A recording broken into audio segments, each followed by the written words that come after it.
अस्सलामुअलैकुम dear student. तो आज की इस वीडियो में हम लोग प्रोडक्शन ऑफ वेव सीखेंगे।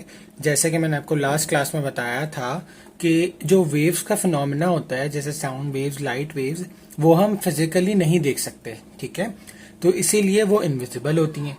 तो हम विजिबल जो है एग्जाम्पल्स यूज करते हैं वेव के लिए, और उसके बिहाफ पे हम इनविजिबल वेव जो कि प्रैक्टिकली वेव्स होती हैं और नेचुरली जो होती हैं उनको हम एक्सप्लेन करते हैं, ठीक है। तो हमारे पास बुक के अंदर 3 एग्जाम्पल्स हैं। वेव मोशन हमें पढ़ना है bye using a rope, wave motion by using a slinky spring, और लास्ट में हमें पढ़ना है wave motion by using a ripple tank, ठीक है। तो वन बाय वन हम इसको स्टडी करते हैं और देखते हैं किस तरीके से जो है वो वेव्स हमें दिखती हैं और क्या उनकी जो है वो डायरेक्शंस वगैरह होती हैं। तो सबसे पहले हमारे पास wave motion by using a rope, ठीक है। जैसा कि मैंने जब वेव फॉर्मेशन पढ़ा था तो हमने इस एग्जाम्पल भी wave motion by using a rope ही ली थी, ठीक है। उसमें होता क्या है, इसमें हम थोड़ा सा डिटेल में पढ़ लेंगे कि हमने क्या किया। एक रोप ली, ठीक है, एक रस्सी ली। रस्सी जो वो मोटी वाली रस्सी होती है ना, मट्टी कलर टाइप की जो रस्सी होती है, स्किन कलर टाइप की रस्सी, ठीक है, वो वाली रस्सी जो आपको मोटी सी होती है, मोटी चीजें बांधने के लिए, वो वाली रस्सी हमने ली, ठीक है। और हमने क्या किया, उसको दीवार के एक एंड पे फिक्स कर दिया। ये जो है ना, ये रोप है, ये रोप है। हमने इसको क्या किया, दीवार के एक एंड पे फिक्स कर दिया, ठीक है। जबकि जो उसका दूसरा एंड है वो हमारे हाथ में है, ठीक है, इन हैंड। अब हमने क्या किया, हमने जो है इस रोप को क्या किया, जर्क दिया। क्या किया, यहाँ पर जर्क दिया, जर्क दिया या फिर बम्प किया इसको, ठीक है। यानी कि मैंने क्या किया, एक वॉल पे, सामने मिसाल के तौर पे वॉल है, ठीक है, उस पर मैंने रस्सी बांधी हुई है और इसको मैं ऐसे पुश करूंगा, ऐसे। तो मैं ऐसे ऐसे पुश करने लगूं अगर, ठीक है, तो क्या होगा, रोप के अंदर मूवमेंट पैदा हो जाएगी, मोशन पैदा हो जाएगी। तो जब ये रोप इस जर्क के ऊपर, इस बम के ऊपर जो मोशन परफॉर्म करेगा, वो मोशन जो है वो वेव का मोशन होता है, ठीक है। वो मोशन किसका होता है, वेव का मोशन होता है। जैसे मैं एग्जांपल देता हूँ, यहाँ पर हमारे पास रोप है, अभी मैंने इसको जर्क नहीं दिया हुआ इस कंडीशन में। जैसे ही मैंने इसको जर्क दिया तो इसमें क्या होगा, कुछ इस तरीके से मोशन परफॉर्म करने लगेगी ये, ठीक है। ये पहली वाली इसकी कंडीशन ये होगी। फिर दोबारा क्या होगा, फिर ये वाला जो है, जैसे कि मैंने बताया था कि पार्टिकल जो है वो नहीं करते move, particle does not travel, they just oscillate, ठीक है। तो ये पार्टिकल्स क्या करेंगे, ऑसिलेट होंगे ऊपर की तरफ और वापस नीचे की तरफ आ जाएंगे। फिर उसके बाद नेक्स्ट उसमें क्या होगा, फिर ये ऐसी आ जाएगी, फिर ये नेक्स्ट वाले ऊपर की तरफ मूव करेंगे, सही है। उसके बाद फिर आगे ये वाले पार्टिकल ऐसे ही आ जाएंगे, फिर ये वाली मूव करेगी, और इन द सेम वे फिर लास्ट वाला मूव करेगा। फिर ये यहाँ से स्ट्राइक बैक करके फिर ये वापस आएगा, ठीक है। हम ये नहीं कहते कि ये रिवर्स डायरेक्शन में आए या ऊपर की डायरेक्शन में, बस ये रिटर्न आएगा, ठीक है, चाहे ऊपर हो चाहे नीचे हो। तो इस तरीके से जब हम कंटिन्यू करते रहेंगे तो क्या होगा, एक वेव फॉर्म जनरेट हो जाएगी जो कि कुछ इस तरीके से होगी। मैं अभी आपको ड्रॉ करके बता रहा हूं, ठीक है, कुछ इस तरीके से, कुछ ऐसे, ठीक है, ऐसे एक वेव जनरेट हो जाएगी कुछ इस तरीके से, ठीक है। ये वेव जो है ये कहलाएगी कि ये वेव मोशन परफॉर्म कर रही है जब हम रोप को इस्तेमाल करते हैं, ठीक है। और इस किस्म की जो वेव्स होती हैं, इसके अंदर ये 2 पार्ट आपको दिख रहे हैं। ये तो इसका एक्सिस है, ठीक है, ये इसका ओरिजिन है। तो ये ऊपर वाले जो हैं ये कहलाते हैं क्रेस्ट, ठीक है, जिनको हम पीक्स भी कहते हैं, क्रेस्ट या पीक, ठीक है। और ये जो नीचे वाले हैं इनको हम कहते हैं ट्रफ। क्या कहते हैं, ट्रफ, ठीक है। और ये जो एग्जाम्पल अगर हम बात करें कि भाई हम यूजिंग रोप करके जो वेव मोशन प्रोड्यूस कर रहे हैं, तो वो कौन सी वेव कहलाती हैं, तो वो कहलाती हैं ट्रांसवर्स वेव, ठीक है। आगे हम पढ़ेंगे ट्रांसवर्स वेव और लॉन्गिट्यूडनल वेव्स क्या होती हैं, तो ट्रांसवर्स वेव कहलाती हैं, ठीक है। अब ट्रांसवर्स वेव की एग्जाम्पल में डायरेक्ट में बात करता हूं, तो इस किस्म की जो वेव्स होती हैं वो होती हैं हमारी लाइट वेव्स। कौन सी होती हैं, लाइट वेव्स, ठीक है। लाइट वेव्स होती क्या है, जिसमें पार्टिकल जो है वो वाई एक्सिस की तरफ मूव करे, जबकि वेव जो है वो एक्स एक्सिस की तरफ मूव करे। यहां पर अगर हम देखें तो पार्टिकल की डायरेक्शन क्या है, ऊपर की तरफ, ठीक है, जबकि मोशन वेव की डायरेक्शन कहाँ है, इस तरफ, ठीक है। तो वेव मूव कर रही है एक्स एक्सिस की डायरेक्शन में, जबकि पार्टिकल मूव कर रहे हैं वाई एक्सिस की डायरेक्शन में। It's mean they are perpendicular to each other, ठीक है, they are perpendicular to each other. तो इस किस्म की मोशंस को इस किस्म की वेव्स को हम ट्रांसवर्स वेव कहते हैं। और ट्रांसवर्स वेव की एग्जांपल होती है लाइट वेव्स, ठीक है। तो लाइट वेव जो हमारे पास, हम कोई भी चीज देख सकते हैं लाइट की मदद से देख सकते हैं। और लाइट जो है वो जब मोशन ट्रेवल करती है तो उसके अंदर पार्टिकल जो है वो परपेंडिकुलर होते हैं और वेव्स आगे की तरफ जाती है, ठीक है। अच्छा, दूसरा ये कि जो लाइट वेव्स होती हैं, ठीक है, जो लाइट वेव्स होती हैं, लाइट वेव जरूरी नहीं है कि हर लाइट वेव ट्रांसवर्स वेव हो, ठीक है। ट्रांसवर्स वेव वो होती हैं जिसमें डायरेक्शन परपेंडिकुलर हो, डिफरेंट किस्म की हो सकती हैं, ठीक है। लेकिन लाइट वेव की मैं बात कर रहा हूं सिर्फ कि जो लाइट वेव्स होती हैं they do not require a material medium to travel, ठीक है। इन्हें ट्रैवल करने के लिए किसी मीडियम की रिक्वायरमेंट नहीं होती, ठीक है। मीडियम क्या, कोई जरिया, जैसे एयर है तो उसे जरूरत नहीं है। लाइट को ट्रैवल करने के लिए कोई भी मीडियम रिक्वायर्ड नहीं होता। जैसे अगर हम देखें तो देखें हमारे पास सूरज है, ठीक है। जो सूरज है हमारा वो स्पेस से बाहर है, और स्पेस में आपको पता है कुछ भी नहीं होता, वैक्यूम होता है। तो यहां से जो लाइट ट्रैवल करके अर्थ के ऊपर आती है, ये अर्थ है हमारा, ठीक है।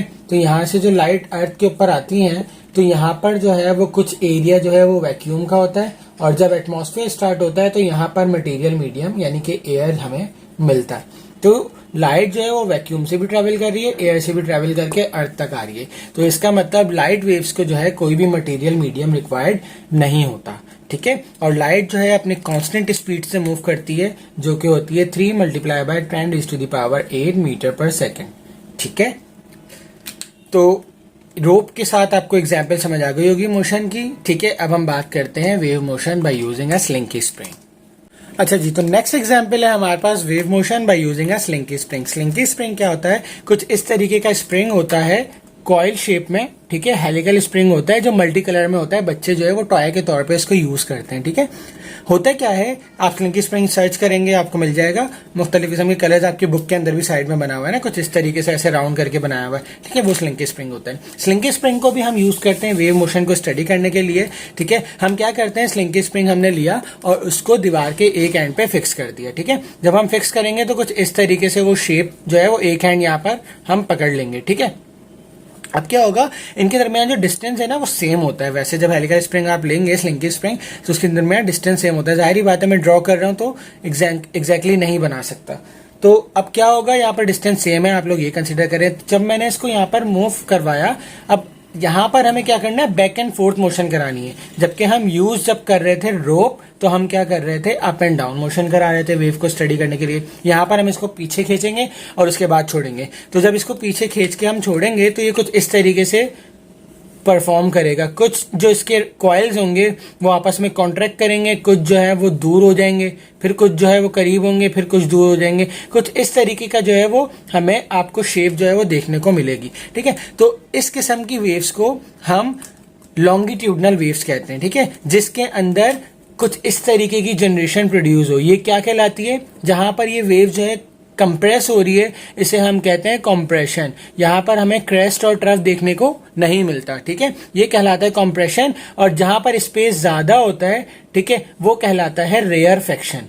क्या कहलाता है, रेयरफेक्शन। जबकि आप जब उसको स्टडी कर रहे थे रोप को, ट्रांसवर्स वेव को, उसके अंदर हमारे पास क्रेस्ट और ट्रफ प्रोड्यूस हो रहे थे। यहाँ पर हमारे पास रेयरफेक्शन एंड कंप्रेशन प्रोड्यूस होते हैं।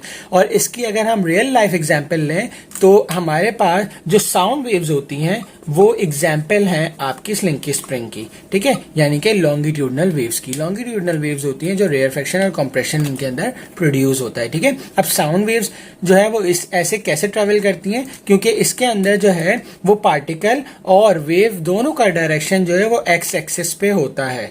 किस पे होता है, एक्स एक्सिस पे, ठीक है। अगर वेव इधर ट्रेवल कर रही है तो आपकी पार्टिकल जो है वो भी इधर ही ट्रेवल करेगा।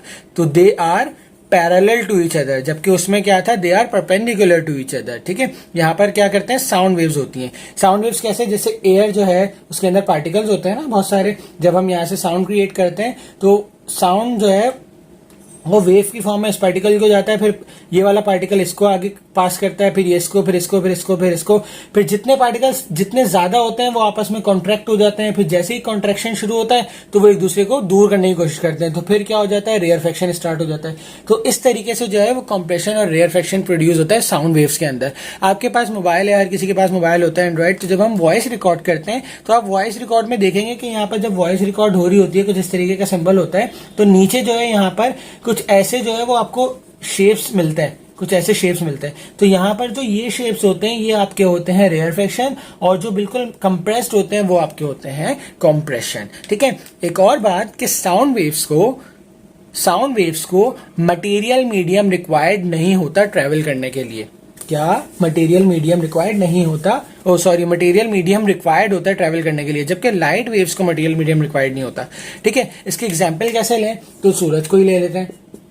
ये हमारे पास सन है, ये हमारे पास अर्थ है। ठीक है, तो यहां से लाइट तो सूरज से आ जाती है अर्थ के ऊपर वैक्यूम को और एयर यानी कि मीडियम को पास करती हुई, लेकिन सन के अंदर जो है वो आपको पता है कि एक्सप्लोजन्स होते हैं। सही है, हाईली एक्सप्लोजन मटेरियल होता है इसके अंदर मौजूद होता है जो हर वक्त एक्सप्लोज कर रहा होता है। ठीक है, तो होता क्या है कि जब यहाँ से साउंड प्रोड्यूस होता है लेकिन वो वैक्यूम के अंदर ट्रैवल ही नहीं कर पाता, इसके अंदर मीडियम ही नहीं है, तो जब वैक्यूम के अंदर ट्रैवल ही नहीं कर पाता तो हमारे पास साउंड नहीं पहुंचता।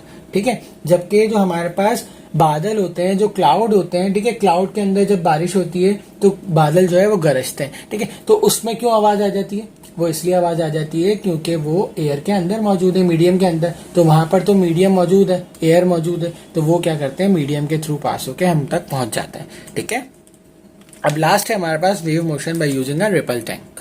तो लास्ट वन है हमारे पास wave motion by using a ripple tank. Ripple tank basically हमारे पास, रिपल किसे कहते हैं, लहरों को कहते हैं। ठीक है, तो एक हमारे पास एक ऐसा एपरेटस होता है, ठीक है, जिसके अंदर हम वेव प्रोड्यूस करते हैं। ठीक है, और उन वेव की प्रोड्यूस करने के बाद उसकी प्रॉपर्टीज को स्टडी करते हैं, तो इसलिए हम रिपल टैंक को इस्तेमाल करते हैं। ठीक है, अब रिपल टैंक की कंस्ट्रक्शन पहले देख लेते हैं, उसके बाद फिर बताते हैं कि क्या होता है। तो रिपल टैंक कुछ इस तरीके का होता है कि ये जो फ्रेम है ना, ये समझने वुडन फ्रेम है, टेबल है। ठीक है, एक टेबल के ऊपर हमने कुछ इस तरीके का, ये जो डबल वाला है को इतना पतला, मतलब शैलो टैंक होता है ये पानी का, जिसके अंदर ज्यादा डेप्थ नहीं होती। ठीक है, शैलो टैंक हम इस्तेमाल करते हैं, और ये होता है मिरर का। ठीक है, तो मिरर शैलो टैंक। ठीक है, ये कहाँ रखा होता है, ये एक स्टैंड के ऊपर रखा होता है, ये एक स्टैंड है। ठीक है, ये जो आपको दिख रहा है ये वुडन जो है वो पीस है, वुड का एक पीस है। ठीक है, वुडन पीस, ये पानी के अंदर हम डिप करते हैं, और ये जो है वो मोटर है। ठीक है, ये मोटर करती क्या है, ये मोटर बेसिकली इस पानी के अंदर वेव्स को प्रोड्यूस करती है, जनरेट करवाती है। ठीक है, इसको मोटर को हम किसी तरीके से कनेक्शन देते हैं, ऐसे स्टैंड वगैरह आपकी बुक के साइड में बना हुआ है, ऊपर करके ऐसे स्टैंड करके वो हम जो है उसको कनेक्शन प्रोवाइड करते हैं, तो इस तरीके से। ठीक है, ये मैंने जो है वो लैंप बनाया है, बेसिकली हम इसके ऊपर जो है वो एक लैंप बनाते हैं। ठीक है, कि जब इसके अंदर जब हम मोटर को ऑन करते हैं तो यहाँ पर जो वेव प्रोड्यूस होती है, तो लैंप के जरिए इन वेव को स्टडी किया जा सके। ये लैंप जो है वो अब 3D यहाँ बन नहीं सकती डायग्राम, तो आप लोग इसको जरा इमेजिन करें कि लैंप जो है इसके ऊपर है, और यहाँ से लाइट रेज जो है इसके ऊपर पड़ रही हैं। तो जब पड़ रही हैं तो नीचे हम यहाँ पर एक स्क्रीन लगाते हैं। ठीक है, जहां पर हम इसकी जो है वो फॉर्मेशन देखते हैं कि ये जो यहाँ पर जब मिरर क्रिएट होंगी तो इसकी जो इमेज आएगी वो इस स्क्रीन के ऊपर आती है। ठीक है, होता क्या है, जब हम यहाँ से मोटर ऑन करते हैं, अब मोटर ऑन करने के बाद हम स्ट्रेट वेव्स भी प्रोड्यूस करा सकते हैं और सर्कुलर वेव्स भी प्रोड्यूस करा सकते हैं। ठीक है, ये आगे जाके इसको इतना ज्यादा स्टडी करना है, बस सिंपल यहाँ पर आपको इंट्रोडक्शन दिया हुआ है। तो यहाँ पर हम सर्कुलर वेव्स और स्ट्रेट वेव्स जो है यहाँ पर प्रोड्यूस करवाते हैं। प्रोड्यूस करवाने के बाद इस लैम्प को जब ऑन करते हैं तो वो स्ट्रेट वेव्स या वो सर्कुलर वेव्स जो है इसके ऊपर आके पड़ती हैं, और यहाँ से हम जो जैसी भी पड़ती हैं, चाहे वो रेयरफेक्शन हो, क्रेस्ट, रफ आ रहा हो, जो भी आ रहा हो, तो हम यहाँ से जो है वो वेव्स की प्रॉपर्टीज को क्या करते हैं, स्टडी करते हैं। ठीक है, तो ये होता है हमारा रिपल टैंक। ठीक है, तो आई होप आप लोगों को समझ आ गई होगी ये तीनों एग्जाम्पल। इंशाल्लाह नेक्स्ट वीडियो के अंदर हम types of motion, types of wave बात करेंगे। तब तक अपना बहुत सारा ख्याल रखिएगा। अल्लाह हाफ़िज़।